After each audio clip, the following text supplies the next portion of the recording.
Hey guys, welcome back. Today we are talking about an amazing Archbard 201 mechanic. This is advanced stuff.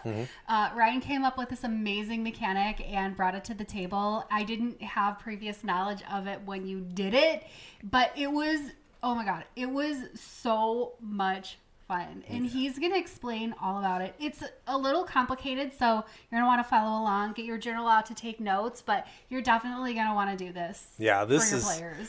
This is great. This can be suited to anything. Particularly, we are using it for our Living Trails, The Teeth Below, which you can find those on our Patreon, patreon.com/Windstone the game. This is the adventures that we are running, that we are creating. Melissa is making the maps, writing the journals, and it is so much fun. So imagine, if you will, a Wormskull, giant creature. It's a worm covered in bone armor. Not a nice creature. Comes out of the ground. Has a lot of fear. The rattling of its bones kind of scares people. It's not good. Melissa was coming out of the Thrumdran, which was inner tunnels and roads of dwarven make, and she was coming out on which was it? It was Forge Point Chrono. Forge Point Chrono.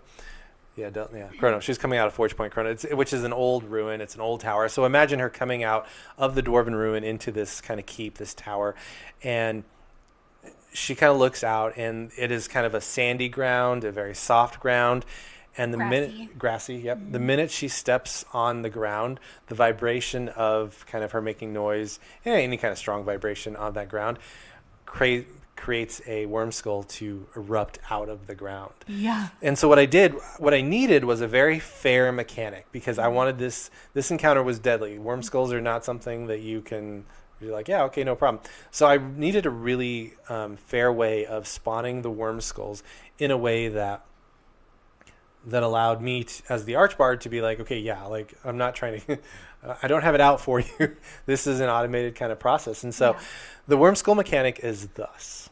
Anytime one of your friends sets foot on ground or makes kind of a noise, a Wormskull is spawned. So what you're going to do is you're going to have your friend roll this. You're going to have them roll a d4 for direction, or a d6 or d8 if you're using hex grids, or whatever you're using. Have them roll for which direction it is. Then have them roll d4 for distance, so it's that many squares away. Have them roll d4 for the diameter. How big is the hole that the Wormskull is coming out of? Now have them roll d4 Wormkin, which are our smaller spawns of Wormskulls. They actually they have legs. They're the teenage form of the Wormskull. Nasty little creatures. Have them roll a d4 for boneflies.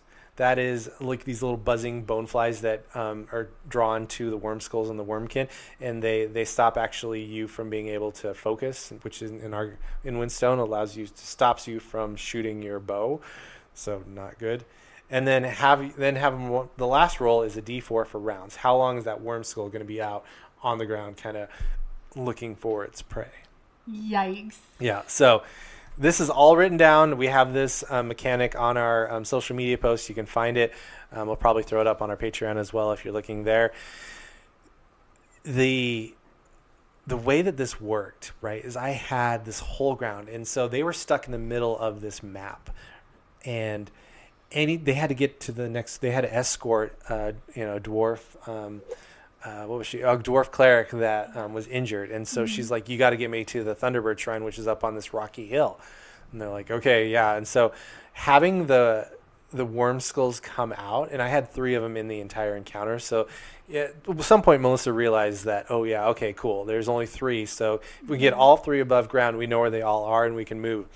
That's not to say that there wasn't, I think, 8 to 12 Wormkin running around attacking at that point. Yeah. And the boneflies. And so they ended up, go ahead. How did you solve that problem? Yeah, well, one of the interesting things was the Wormskulls in this particular mechanic didn't move. So they were spawning, and if you get in their radius, they will attack you, but they weren't moving. So I knew we just had to get around the Wormskulls.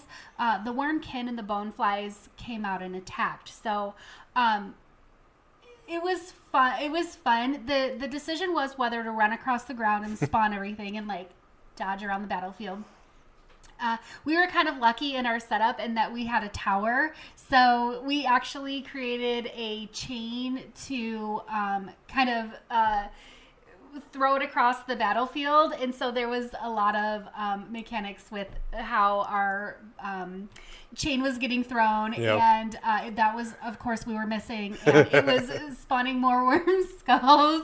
But we actually eventually did do that as the wormkin were trying to break in the door behind us. Yep. And we actually, we grappled, we lined. What is that word? We strip lined. Oh, yeah, it's definitely not strip line. That's definitely not the word there. Zip line. Zip line. Yeah, we zip lined our way out of there and scrambled up the rocky ledge. Yeah, I mean, you guys can relate. This is how sessions always end up. Yeah. What I loved about that is as the Archbard and, as we were all telling the story, when you have a cool mechanic like this, it is automated, right? It is, okay, cool, like, we roll these dice and we can see what the dice tell us. In Windstone, one of our pillars is dice are storytellers. Yeah. If you roll, we don't roll behind screens or anything. You just roll out. Everyone's rolling, or you're having your friends roll it just to kind of be like, yeah, like you roll it, like, oh my gosh. Because you could, if you rolled it, you stepped out in there, you could end up inside the diameter in the way that this rolling works. Then you could get attacked, and the Wormskulls are not nice. They're 44. You're taking 44 damage. Yeah, and it's gonna. So anyway. I think that is the best part of this, is that I got to sit back as the Archbard and be like, okay, cool. Like, I'm helping tell the story now. I'm not worried about where the Wormskulls is going to pop up and, oh, am I putting too many Wormkin in here? Am I putting too many, Boneflies? Cool. The dice are telling this story, and it's up to your friends to figure out how to get out of there. Yeah. And I mean, always remind them, like, okay, listen, you don't have to fight. You can figure out a different way around. If your friends want to fight, great. There's also that too. Like, you can fight. Just remind them that's, there are other options in role playing. Yeah. And too, I mean, I love that Ryan talked about the pillar of the dice are storytellers. We always listen to our dice. If we don't know what to do or what's going on in Windstone, we always roll a dice to help us decide. But I think for me, the best pillar is the Archbard is not the enemy, and that's why I love this mechanic so much. In Windstone, the Archbard is actually part of the story. The Archbard is not the enemy of the party. So many times in other TTRPGs, you just kind of feel like you're playing against the GM, so to speak, playing against the Archbard, and we really wanted to turn that on its head. They're part of the story. So this mechanic specifically takes the Archbard out of that decision making and puts them into the story, and they're just relaying the story, they're just telling the story, they're helping facilitate the story rather than being that enemy that everyone's against. And so that's what I really loved about this. And you were like cheering and getting excited, and so I think that made you feel a little bit better doing the Archbarding too, because you weren't like, I'm going to spawn 7 Wormskulls and just wipe you off this map, which you could do. Yeah. That's a way to go. But I don't know. You don't have to with this. And I love that. Yeah. What we really kind of put into our game and when we were designing it was the dice are the core of kind of figuring everything out, so that it is very much rolling. You're not going like, okay, like he's hiding in the corner and he's going to attack you and there's 12 of them, right? Let the dice decide. And so building that around that is exactly why I think Windstone is one of the, if not the best game of all time for you to play. And I mean, for newer Archbards too, I mean, I'm not a great Archbard. Our game scales incredibly well, and you're going to find all about that in the core rulebook. It scales amazingly. But even as the co-creator, sometimes I don't really understand exactly how to scale it, or what his characters can handle, or what they should be faced with. And so sometimes just letting the dice decide, and then it's out of my hands. Like, I tend to be kind of a nice Archbard anyways, and I don't really want to kill them. So, but I always am walking that line of, well, is this challenging and fun enough? Do you feel heroic enough?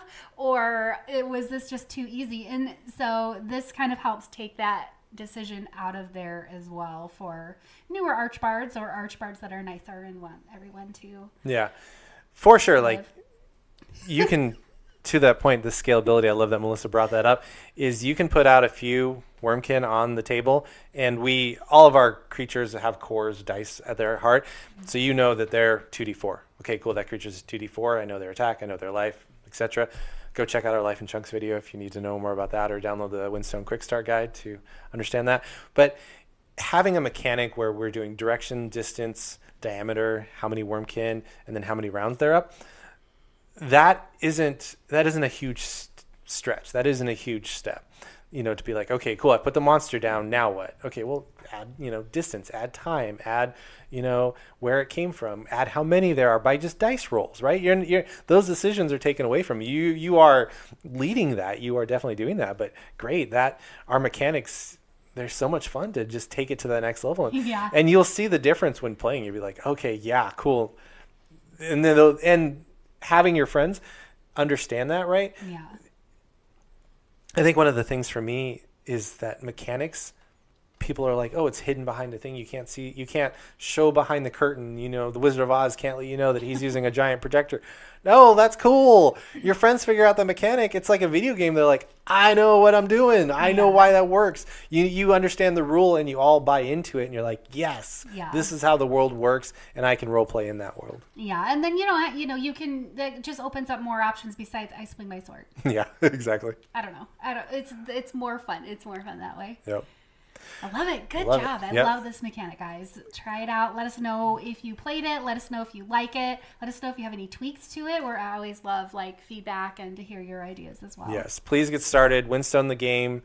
You can find the Quick Start Guide for free on patreon.com/Windstone the game. Yeah. Please go download it. Go check out all of our other stuff. This particular encounter you can get on our Patreon. This is, I believe, 7 of 12 of the Teeth Below.